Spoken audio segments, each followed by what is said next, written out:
87க்கு 2. Boom boom Bumrah முதல் wicket இந்த ஓவர்ல எடுப்பாராம்.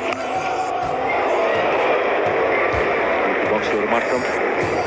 இது முகமது மஷ்ரூம் பாபா அபரிஜித் இனியராக காமெண்ட்ரி பாக்ஸ்ல. வணக்கம் ஜென்டில்மேன்.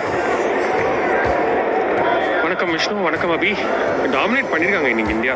ஐ திங்க் அவங்க என்னெல்லாம் பாக்ஸை ஸ்டிக் பண்ணணும்னு ஆசைப்பட்டாங்களோ எல்லாமே பண்ணியிருக்காங்க. இன்ஃபேக்ட் அவங்க ஹர்திக் பாண்டியா இன்னைக்கு ட்ரை பண்ணாங்க. இந்த மாதிரி ஒரு combination Hardik and Harshdeep with new ball. Next மேட்ச்க்கு டெஃபினெட்லி யோசிச்சு பார்ப்பாங்க பும்ராவா ஹர்திக்கான்னு.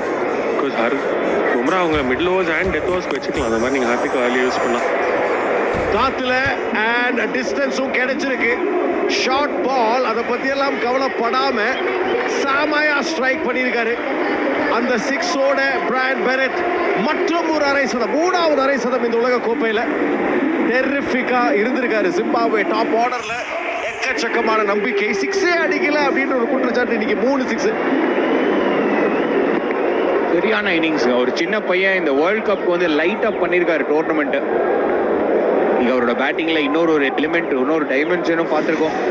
Future for Zimbabwe cricket.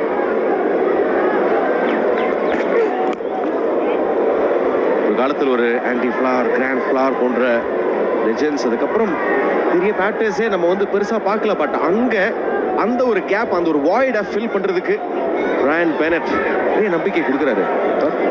Of course நீங்கள் பார்த்தீங்கன்னா நல்லா டெக்னிக் வச்சிருக்காரு. எல்லா ஃபார்மேட்டும் ஆட முடியும். கிளியராக காமிச்சார். ஸ்ரீலங்காவில் எல்லாரும் கஷ்டப்படும் போது அங்கேயே அவரால் ரன் அடிக்க முடிஞ்சது. அண்ட் இங்கே பும்ராவை நீங்கள் இந்த மாதிரி ஒரு ஷாட் அடித்து உங்களால் 6 அடிக்க முடியுதுன்னா டெஃபினெட்லி அந்த குவாலிட்டி வேணுங்க. டேலண்ட் இல்லாமல் அடிக்க முடியாது. அண்ட் அந்த 6 சிட்டிங் பற்றி நம்ம பேசிகிட்டு இருக்கும்போது இன்னைக்கு அடித்து காமிச்சார். எந்த மாதிரி கிரவுண்ட்ஸில் அடிக்க முடியுமோ அங்கே அடிக்கிறாரு. இதுக்கப்புறம் ஒரு டாக்குமெண்ட்ரி எதிர்பார்க்கலாம்.